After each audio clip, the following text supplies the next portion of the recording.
Hello and welcome everybody. And we're so glad you've joined us this afternoon for another iStore Meets session. So today's session, of course, is Reinventing to Rebuild Out of a Crisis with Yoco CEO Katlego Maphai. And this is iStore Meets. It's a series of workshops and events, which is brought to you by the iStore.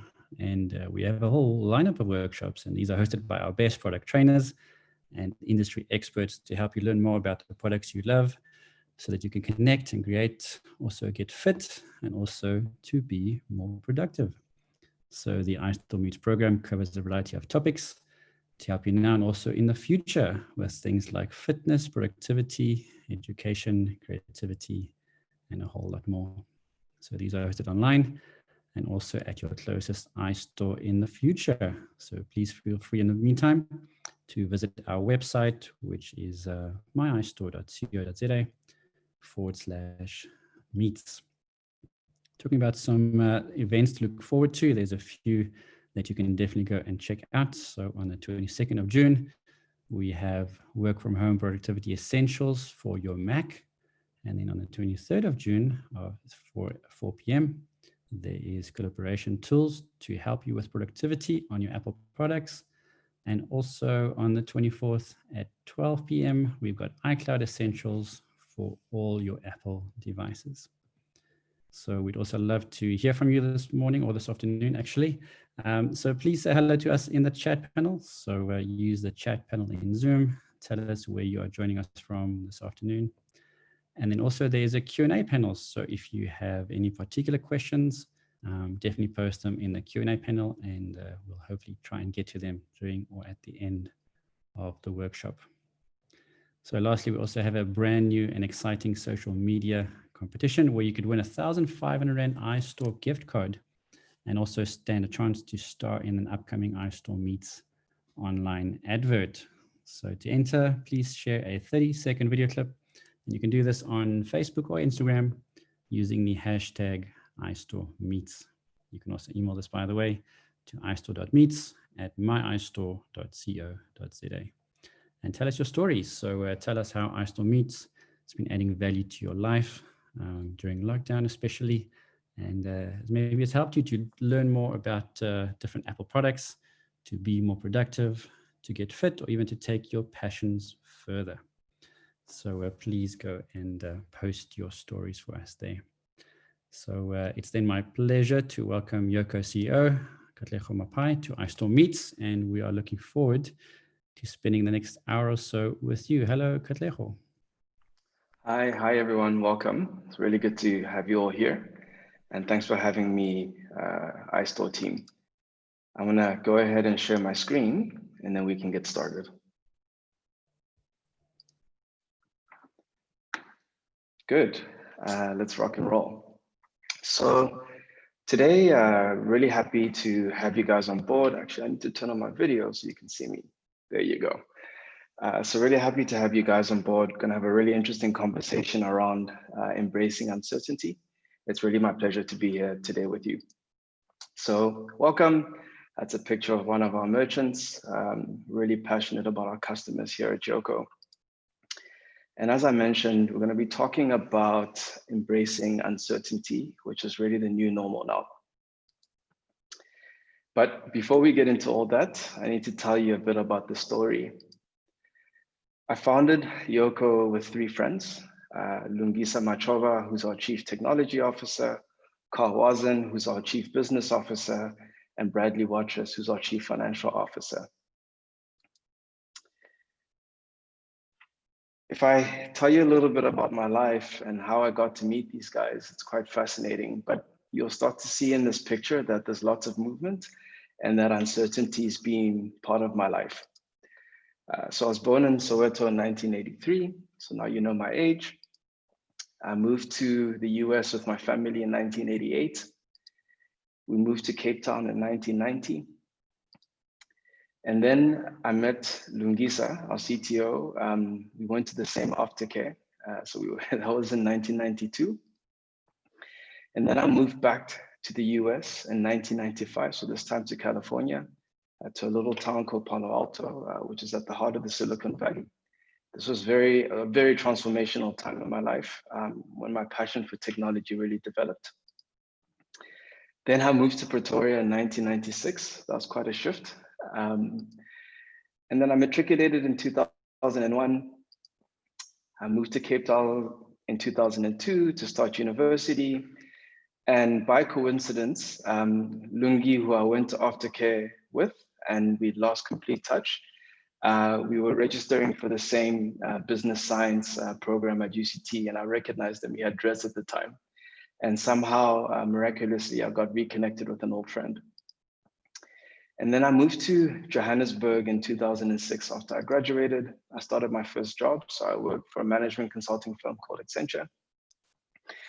And then I joined a smaller firm called Delta Partners that was quite specialized in telecoms. And that's where I met my second business partner, Carl Wasm. We became good friends. And we started talking about doing something entrepreneurial together. I moved to Dubai in 2011 for the same company. And then I moved to Cape Town to join a company called Rocket Internet, which was a venture developer for online startups. And that's where I met my fourth co-founder, Bradley. So, I'd met all these guys over different places in my life. I built a friendship. I knew them professionally. And I had a deep passion of doing something special with people that I respected. And that led to the founding of Yoco in 2013. So what was the problem that we set out to solve as a company? Well, here's a bit of the big picture. So in South Africa, there's lots of cards in the market. So almost 7 out of every 10 adults in the country has a card. And this is really from the highest LSM to really the bottom of the pyramid, because social grants are issued on prepaid Visa or MasterCard cards. So there's lots of cards in the market.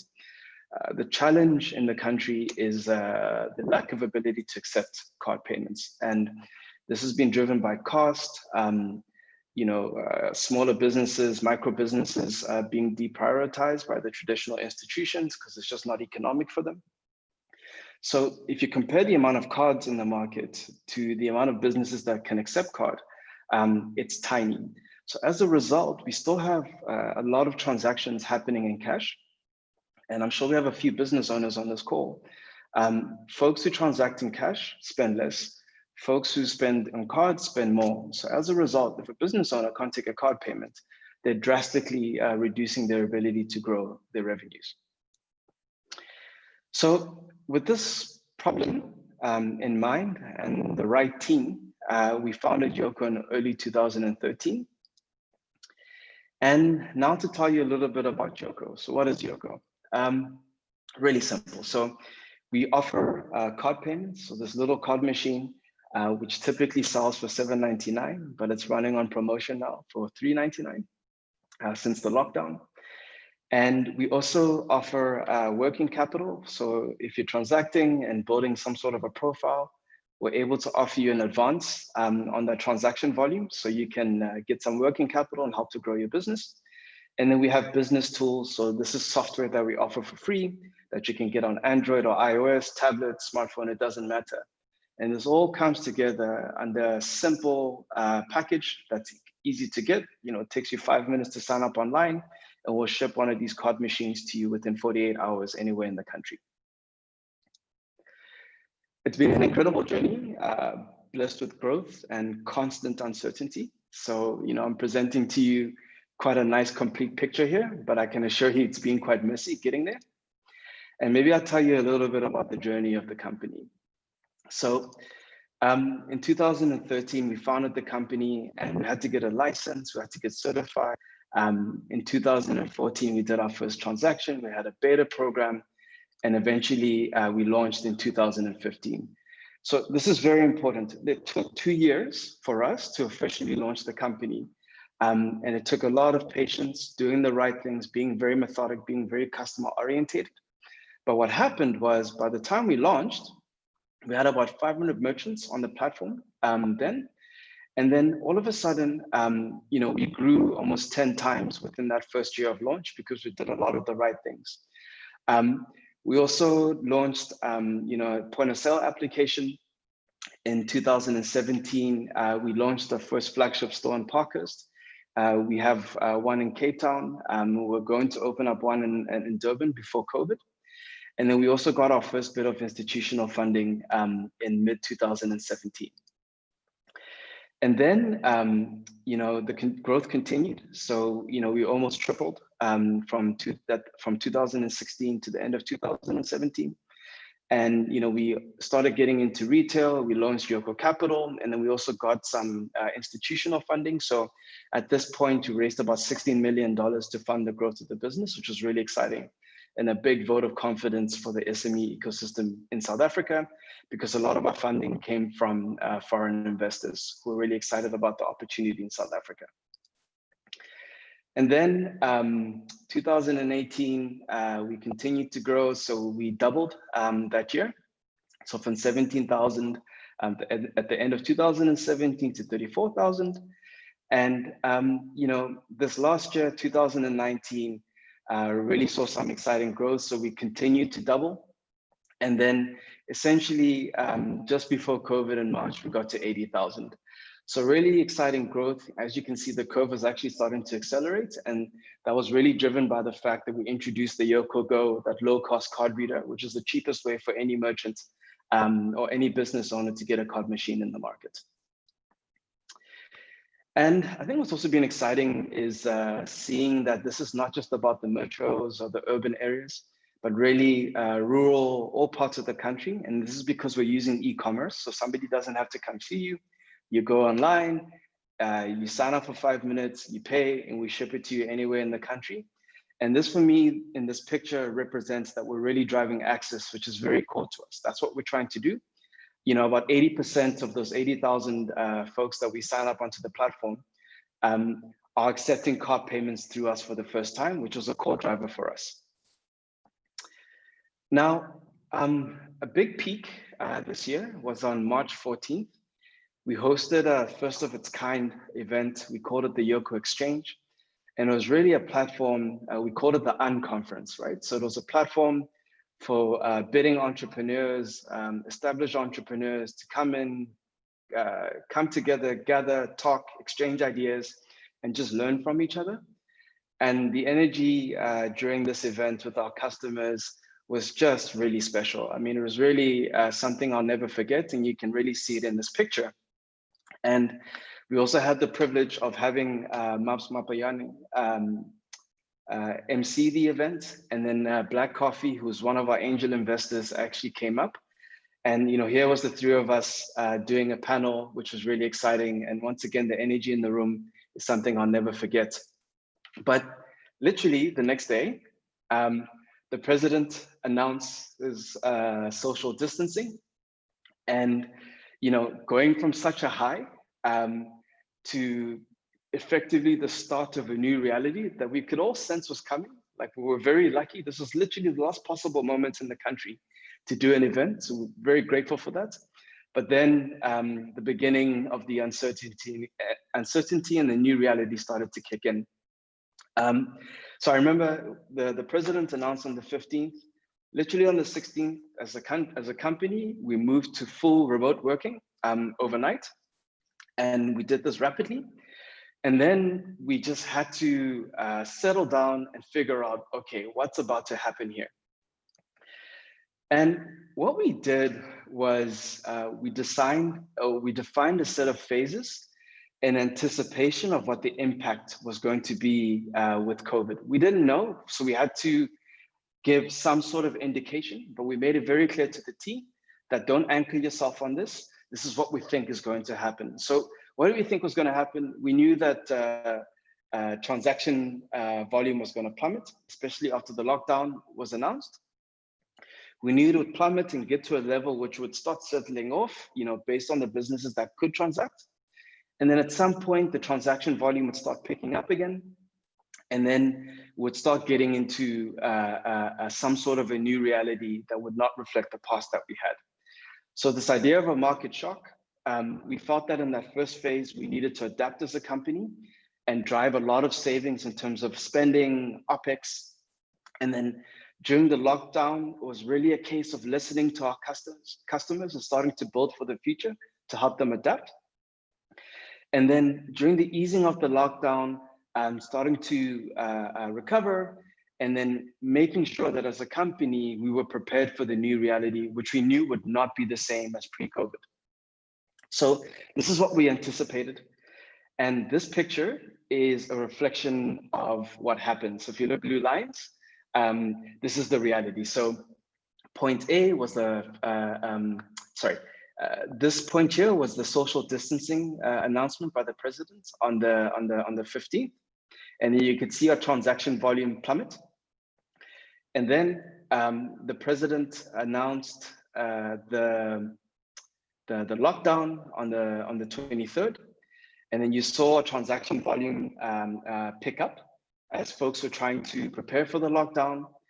And then point B was when the lockdown kicked in, and this was rough. You know, transaction volumes, which reflected the volumes of our merchants, dropped by almost 95%. And then I remember on Good Friday, this was a bit of a low point. And then what we started seeing was as businesses started to understand that they were declared an essential service, you started to see that transaction volume started to pick up. And this is all during level 5. And then point C was when level 4 kicked in, and you could start seeing the transactions volume starting to pick up. Now, as a company, we opted for something we call radical transparency. So we actually started to publish this information on what was happening with our customers, small businesses, because this is not readily available. And effectively what was happening with us through anonymized data, we started publishing this to the market because we thought this was vital information.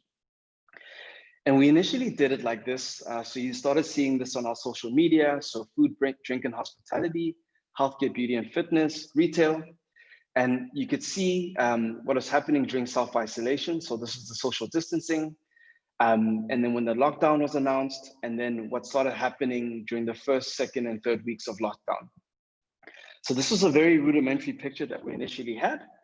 And then what followed was something a lot more sophisticated. And we're calling this the Small Business Recovery Monitor. And it's available on our website. So if you go to our blog and you go to the Small Business Recovery Monitor, and here we're literally publishing live data on what's happening with small businesses across the country by province, over time, and even by industry segment.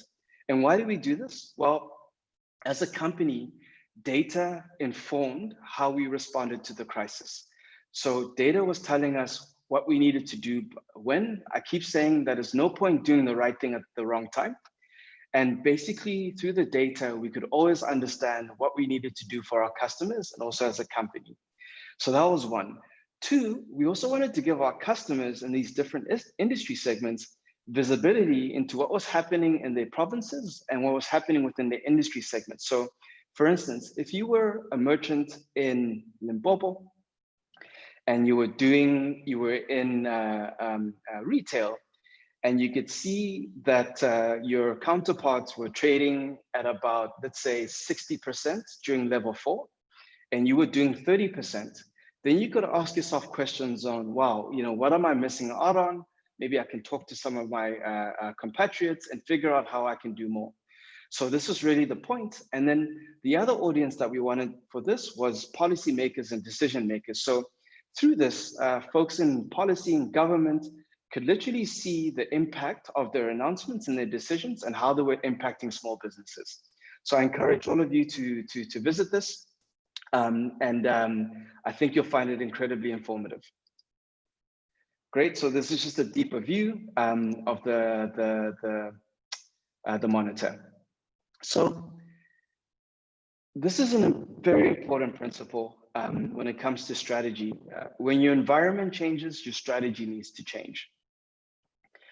And what I want to take you through now is what's at the core of our business. So forget about the card machines and everything. What is the core problem that we solve? So first of all, you have a consumer, you have a business owner, and the consumer wants to buy something from the business owner, and the business owner needs to receive payment. Now, this is the economy. It's transactions happening all the time. If you sum up all of these things, you effectively have the economy. Now, consumers want to pay in different forms. And what's interesting is that it's really the consumer who's in charge here, right? The consumer's asking the merchant whether they want to pay by card, or whether they want to pay by QR, or whether they want to pay online. And the business owner has to respond to that. Otherwise, they're going to lose out on sales. And what makes a consumer want to use a particular payment method? So it's how they have access to their funds. It's whether they have access to credit, it's rewards, points, it's value-added services. And I guess the extra thing now with adding to this picture is COVID, right? So consumers are wanting to be able to do virtual payments. They don't want to be able to touch. They want to be able to do remote payments. And it's through this picture that as a company, we need to remove complexity for our merchants and make it as easy as possible for them to accept the payment methods that their consumers need. So this is the core problem that we solve as Yoco. And effectively, this led us to our strategy, which is this idea that we want to unify payments. We want to bring it all together. And we really see our job as bringing all of these things together, simplifying acceptance for our merchants, and allowing them to evolve into the future of shopping. Good. So this is another important principle that follows. When your strategy changes, your structure needs to change too. And this was very difficult for us. We had to take some difficult decisions with the strategy in mind and the financial constraints that were going to come from the uncertain economic outlook that was happening in the country. We had to say goodbye to quite a few members of our team, folks in customer operations, sales, and marketing. And why? Well, the reality was demand was going to be a lot less, transactions were going to be less, and we had to do less marketing. And our focus from a strategic standpoint was building, right? So building new payment methods, unifying the payment methods, ensuring that we could take our merchants into the future of shopping. So we ended up retaining a lot of our engineers, product managers, data scientists, and designers so that we could build. This was a very difficult moment in the company. We're a very close company, and we're very tight knit. And I never imagined having to say goodbye to so many folks who had helped to build this organization.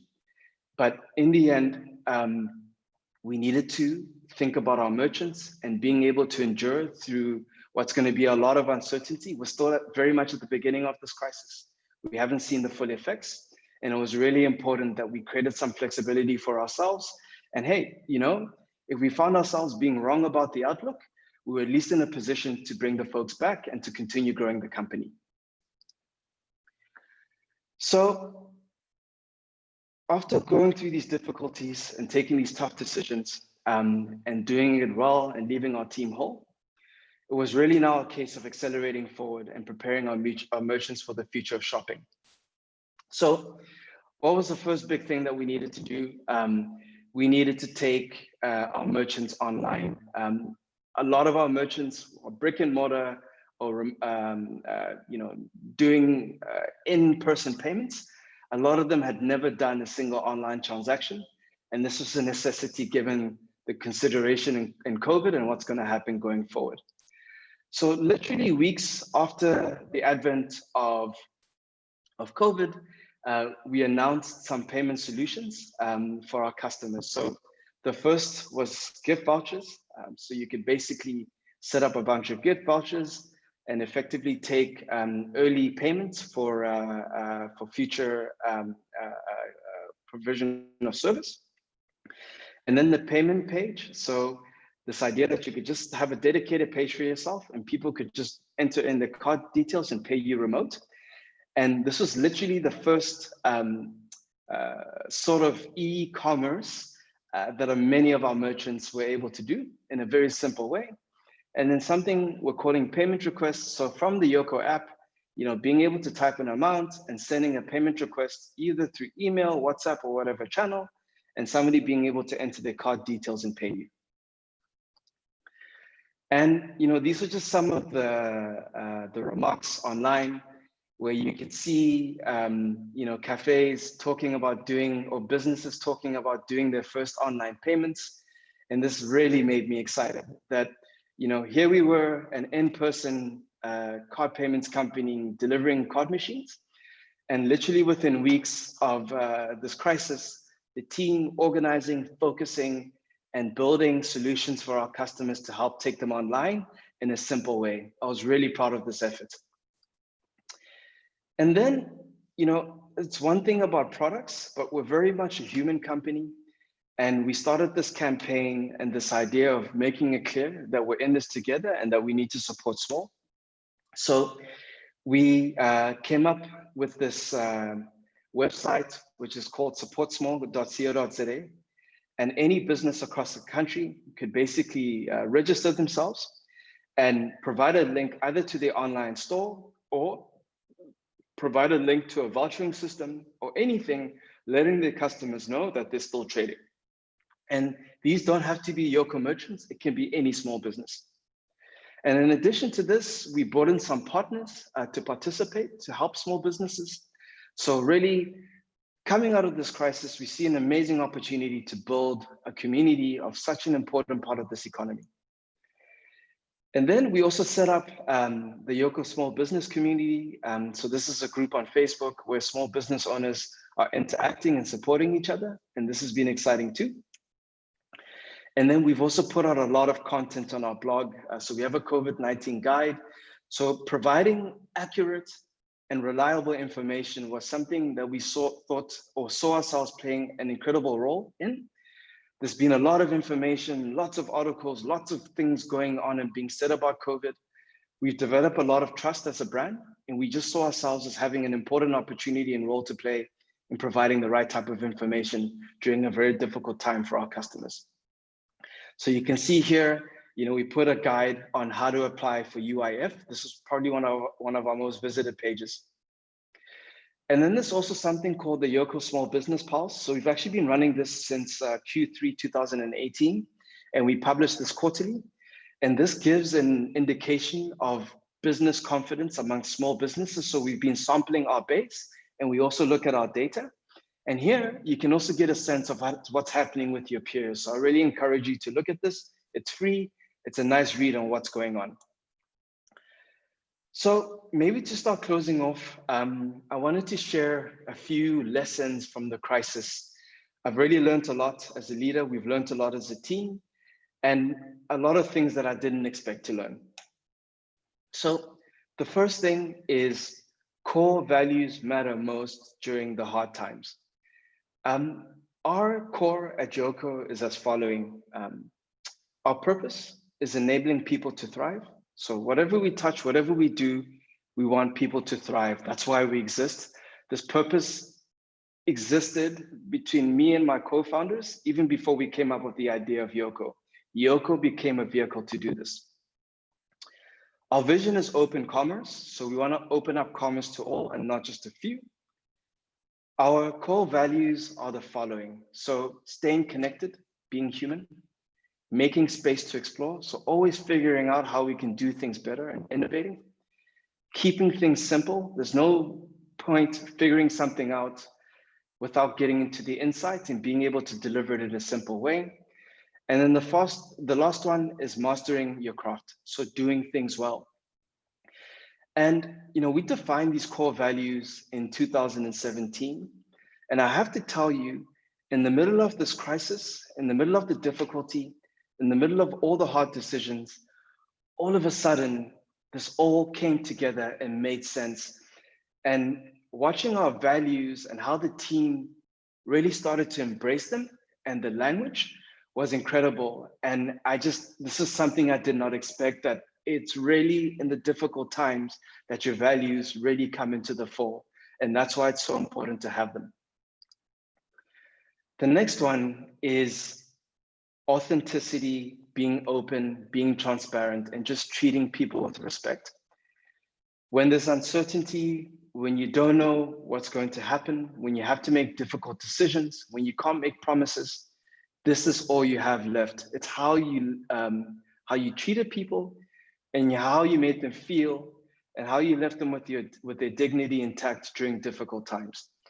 This is, in terms of being free and something you can do right now and have big impact. This is something that you can practice immediately.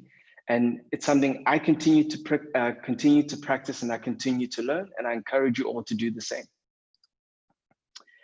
The next one is what I call planning for the worst and hoping for the best. Some of the difficult decisions we had to take on the team was us planning for the worst and hoping for the best. And let me tell you, if we'd opted to hope or plan for the best and hope that the worst doesn't materialize, what could have happened in the next couple of months with the uncertainty going back into lockdown because cases are spiking, the economy not recovering in the way that we did, what could have happened was, as a company, from a financial position, all of a sudden our options just ended up being next to one or two things that we could do, having to wrap down, not being able to serve our customers, and having to take really difficult decisions, and being in a position where the folks who had to leave were not left whole and were not giving proper severance. That would have been the worst thing. Whereas in this type of thinking, where you plan for the worst, you hope for the best, when you act early, you can do more, you can do right by people, and also you have a much better opportunity of your expectations being beaten and being able to respond to that and being able to bring people back and being able to get back into growth mode. So I really stress this. I don't see this as a general philosophy in the country. Optimism is important, but when you're making financial decisions, you have to be prudent, especially when you're dealing with uncertainty. And then another thing is paying attention and being present and trying not to guess. So, the first picture that I showed you with the different phases and what we anticipated, yes, we got a bit lucky. We anticipated the right things.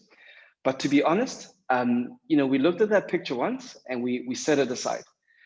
What became a lot more important for us was paying attention to the data, listening and responding accordingly. And this is super important.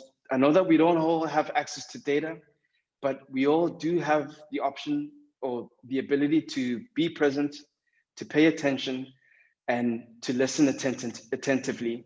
And I really encourage this because we just don't know what's going to happen in the future.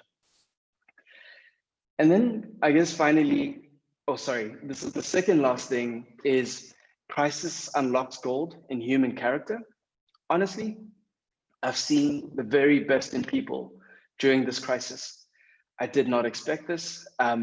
It's humbled me, especially as a leader, when seeing people who are going to leave, who are treated properly, thanking you, wishing the company well, and leaving with confidence and the belief that they can go on and conquer in their next endeavor.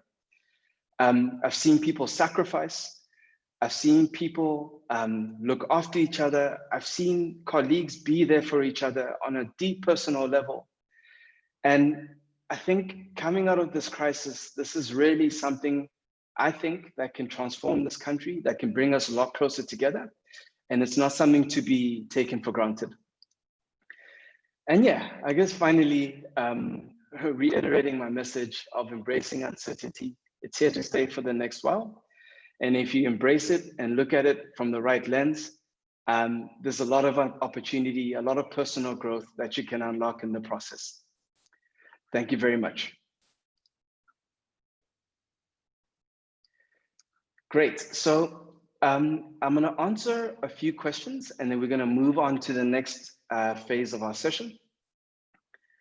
Great. So Katlego, how do you envision open commerce in the township and the rural economy at scale?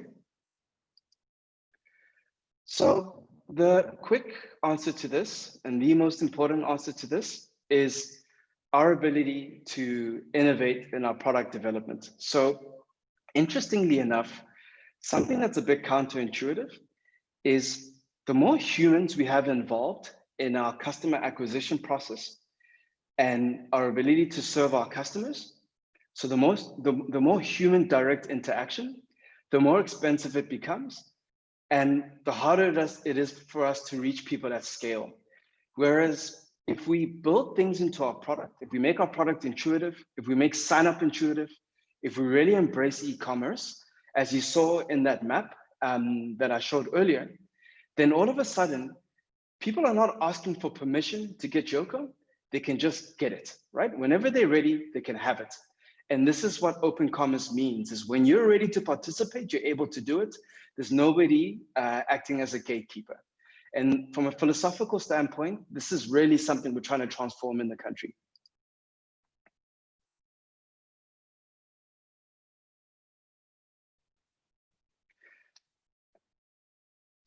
Great. So another question is, what brought up the name Yoco? So Yoco stands for Your Commerce.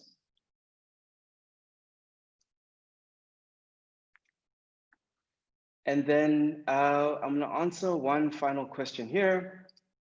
Do you have a payment API available for developers? Yes, we do. So if you go to our website and you look through one of the sections, you will see information on our API. And also feel free to reach out to us. We are developing a full form API. This is part of the open commerce construct that we're trying to drive. Great.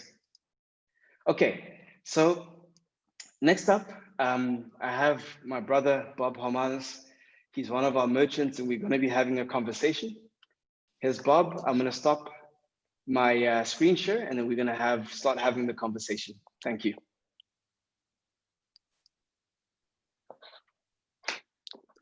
Hi, how you doing, Katlego? Hey, Bob, how's everything going? I'm good, I'm good. I'm having load shedding this side, but I'm here. Oh, wow. So where are you calling us from? Pretoria, Mamelodi. Okay, fantastic. Yeah, so I'm actually from Pretoria. Yeah. Those are my roots and my family's there. So I was very, very happy to hear that. So Bob, can you tell us a little bit about who you are? And can you tell us about your business, please? Well, my entrepreneurial journey started about 3 years ago, you know, and I started more into consulting. I saw like a bit of a gap in small businesses where I wanted to sort of like be a solution. So I named myself a business developer.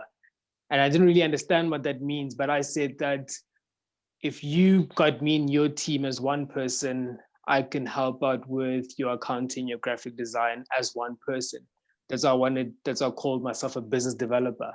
And all those years, it was kind of like tough until only now when we started with Buffopia and I introduced myself as that.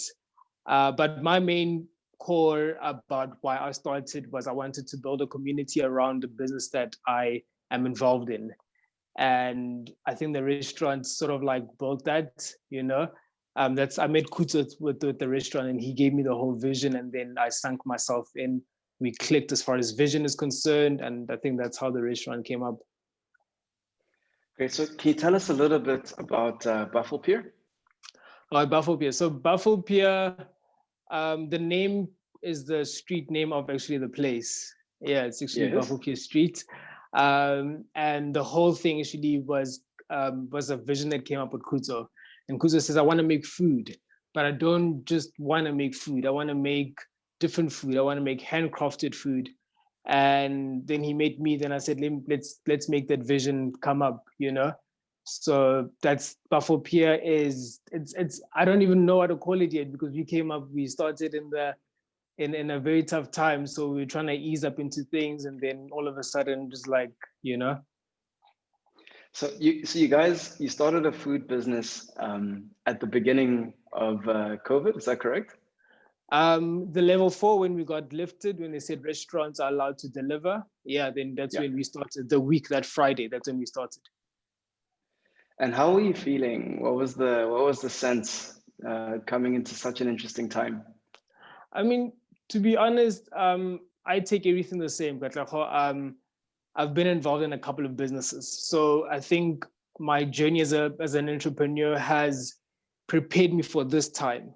So I said, let's start, besides the fact that nobody knows us, we haven't done any pre-marketing. I mean, the only thing we literally did was countdown graphics, which didn't even reach 100 people. They didn't even do that much. They were just on our WhatsApp and all of that. And we just did that. That's literally how we started. We just jumped into it. That's awesome. And how big is your team? Is it just still the two of you, or what's the? It's myself and Kuto, and we have 4 other people in the team, Okay. And yeah. when did you hire? Did you hire the folks recently, or? It's actually quite crazy. From the first day that things started, we had our team. We had to lay off 2, then we got 1 now. So but it's kind of like now a team of 4, 4 employees, and then myself and Kuto. Yeah, this is why I love small business, and I believe it's the future of this country. In the midst of a crisis, small businesses are hiring and creating jobs, and that really excites me. And Bob, just tell me, so you've had to use a lot of technology during this time. Just walk me through your setup. So, I mean, we were trying to get into the flow of it. I mean, we're a small business. We don't know what to expect. It's COVID-19, all of that. So the first day, we're like, okay, cool, let's just run. And we were taking orders through pen and paper, Then we said, okay, then in my head, I knew from the Yoco point of view and all the experience that I've learned from you guys, I said, well, ease into that. And by the first day, we sold out and we were like overwhelmed. So everything that we stocked, we sold out. And then I sat throughout the night setting up the Yoco POS using the iPad. And then the following morning, we had to go in early so that I can teach the guy that is front of house how to take the orders using the Yoco POS with the iPad. And we didn't have a Yoco machine at the time. So we were just doing that. And then that day, again, we sold out. And then I'm like, okay, this is crazy. So we're getting a lot of people going, okay, I'm coming back, I'm going to withdraw money and all of that. So things are moving fast and we're not really ready for that. So from a technology point of view, then we got our Zero stuff with the Zero accounting going in, which is something that I learned from the Just Start thing back in last year, actually around this time. So all of that stuff had to happen within a week. We had to look like we've been around for the last 3 years within a week. And that was the use of technology. And then I think you also explained the whole online payments and all of that. And we had to educate our customers. That was the biggest thing. When we're not accepting card, we had to go, okay, I'm going to send you a link. It's just like buying online, use that. And then they're like, okay, how does this work? Oh, this is cool. And then people started to say, this is not a big problem, until we had to actually buy a card machine, then things got a bit better. That's awesome. And you actually mentioned something very important. So the Just Start workshops. Can you tell folks about that experience and what you won coming out of that? So I've been following the Yoco journey since I became an entrepreneur. So I think what I said in one tweet was that I made you through that article on Entrepreneur magazine. Then I started following Yoco. So obviously I've been in different types of solutions and different types of things. And then I saw the Just Start thing happen. Sorry about that. I saw the Just Start thing happen, and then I said, I want to be a part of this. So Yoco's been something that I wanted to be a part of, no matter how, if I can use their product. I said, I just want to be a part of this community. And then we attended the workshop. I think the CEO of LifeCheck was there. The guys from Facebook were there. And you guys did a lot of education as far as being a small business. And then you guys, I won the prize for like being, I don't know, but the prize came with the Yoco iPad stand, the iPad, the card machine, the graphic design that I do. I literally do it off the phone using the software called Over, and you guys gave me like 6 months on that, and then with the Zero for like a year off, I think, and the heavy chef stuff. So the Heavy Chef, I think I read it and then I reread it, then I reread it. Then the guys from Heavy Chef was like, okay, this is crazy, because they were trying to show you, okay, you're a small business, but this is how you should do it. And you see, I've always been software prone because I'm a small business. I had to teach myself everything. I didn't have any sort of funding to start anything, including the business that we run now. We literally had to build every single thing. So, and even the money that comes in, we have to reinvest it. Yeah. So, but to answer your question, that's what I got from Yoco. It was a very big box, by the way, and I took a taxi home. Okay. Yeah. No, thanks, Bob. Yeah, so everyone, just for a bit of context, we ran a campaign called Just Start, and we basically wanted to inspire folks who had been thinking about starting a business, who'd been contemplating it, to really just start. And we ran a campaign. There's a video on YouTube. Sabatle, maybe we can share it in the chat window. And after that, we held a series of workshops across the country, and we specifically wanted to go to the areas that sort of not Cape Town, not Johannesburg, but really just some of the cities that tend to get left behind a little bit when it comes to these things and the hype. So we're in Polokwane, we're in Pretoria, we're in Bloemfontein, and a lot of the Yoco folks went, participated in these workshops, got to meet people like Bob, and it was really quite an inspirational time for us as a company. And it's interesting, even now, the folks who've left the organization, a lot of them have just started their own companies. So we gifted them Yoco card machines. And I really think this needs to be the movement that takes the country forward, right? Everyone just starting, advancing and taking control. That's exactly the attitude that we came with. I mean, the selling out on the first day, we don't even know who knew us. We don't even know who's looking. But the fact that we just started, not everybody gets the privilege of just starting and then there's an audience that are coming in, so we are 6 weeks old now. And somebody walks in and says, how come I don't know about you? I said, we're just 6 weeks old, so we have good problems at the moment. And that's just a blessing from myself and the team. Thanks, Bob. So what I'm going to do now, I have some folks who've raised their hands who want to ask us some questions. I'm going to bring them into the conversation. Let's see if we can get this going. Okay.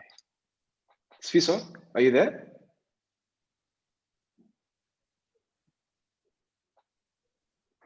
Hello. Hey, Sfiso, how are you? Hi guys, how are you? Good, man. Good. Where you calling us from?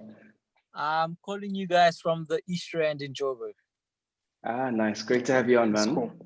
Yeah. Cool. Shoot. What would you like to know? Yes. Bob, I hear you saying you're 6 weeks old. Eh? That's like that's fairly young, and you're talking about leaps and bounds. I just want to know, how do you tackle the daily problems? The realistic problems, like customers wanting things to be delivered on time. Trying to find your feet, like you said. It's a lot of software problems that you have. Perhaps maybe at the end of the month you might not have enough money to pay your employees. So how do you handle those day-to-day problems that I don't think we get a lot of advice on? We get advice on how to start a business, but those day-to-day problems that we have, nobody really talks about them as an entrepreneur. I think the most awesome thing about being an entrepreneur is working fast. And I think Katlego spoke about uncertainty. You can't prepare for certain things, but you have to take them as they come. So one of our biggest problems is the fact that we're a small kitchen and we're in demand. So communicate to your customers. You'll be surprised at how much your customers actually love you and how much they actually understand where you're at, So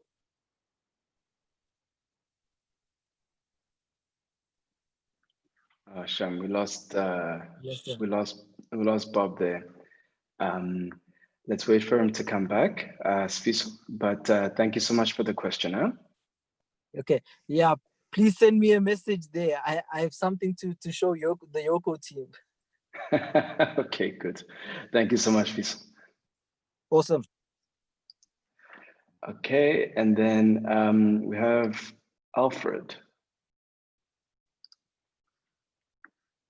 Alfred, are you there?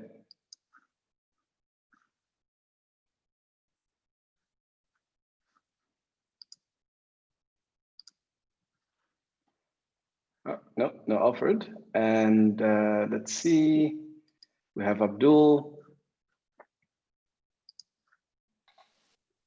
Hey, Abdul, are you there?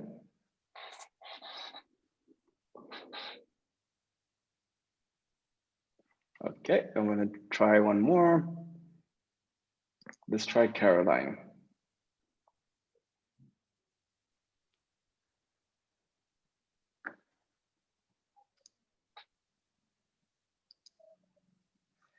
Hey, Caroline, are you there?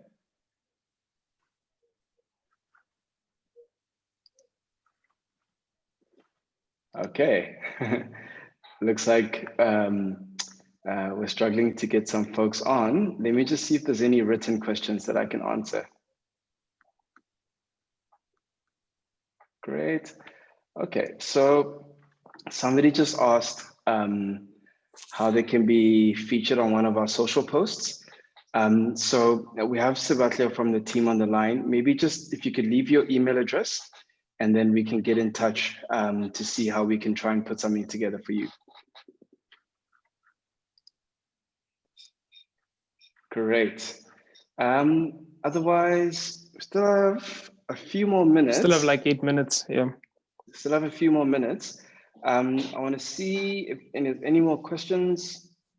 Okay, this is a nice question. Is it a good idea to start an online business right now during COVID? What do you think? I think it's perfect. Did they see the Iboni bikes, guys? It's a great time for innovation. It's a great time to educate your customers about what you sell and getting them comfortable with paying online. I think there's another thing about the South African market is that some people aren't very comfortable, paying online and all of that. I think it's perfect. Go for it. And also, I don't know how much you have to lose, and take it step by step. Great answer, Bob. And Michael Kekana has a nice question here.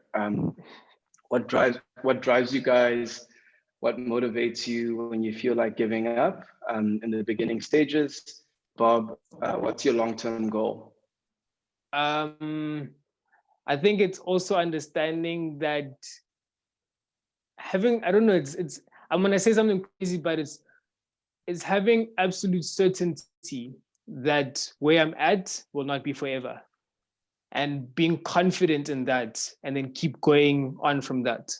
So I know for a fact that the tough times that are like here now will not last forever.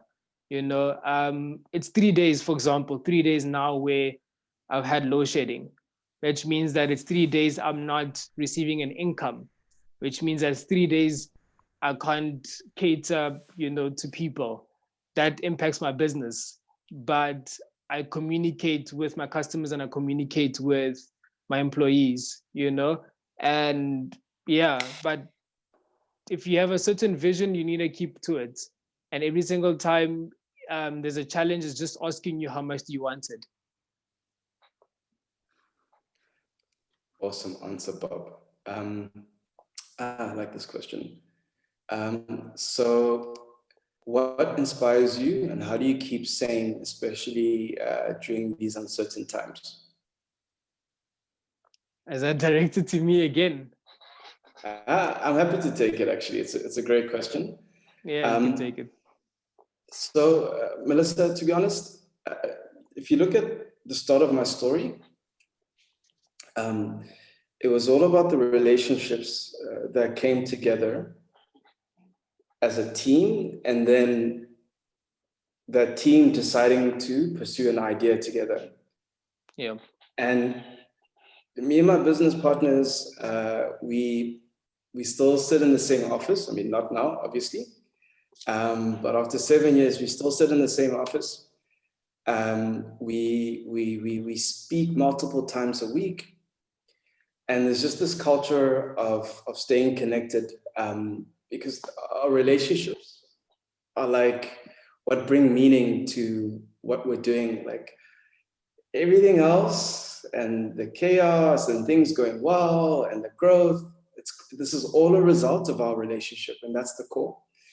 And as I mentioned before, a core value at the company is staying connected. We also have a leadership principle around getting to know each other personally. And I believe it's relationships that help you endure during difficult times. You know, with all the uncertainty and all the chaos, it's relationships that remain stable, and offer you foundations, and they should never be underestimated. Yeah. Can I add on something as well, Katlego? Yes.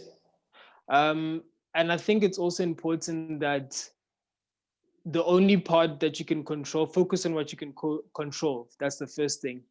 And then the second thing, I do believe that people must try focus on managing their mind and not managing the situation, and manage what they have control over, which is their relationships, which is the support, which is the things that they do have control over, their customers, their social media, but they can't control every single part of the process, and you can't moan about it because nothing's going to change. Spot on, Bob. Yeah. Spot on. Okay, guys, I think we're almost done with the session. I don't know if our friends from the iStore would like to start wrapping us up.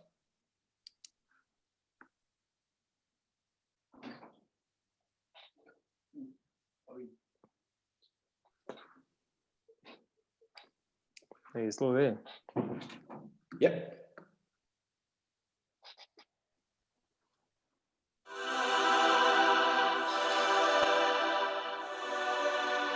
Great. Guys, thank you so much for a great session, Bob. Really good to spend time with you. And no, it's been a pleasure. Really wishing you all well. Be safe. Bye-bye. Thanks. Bye.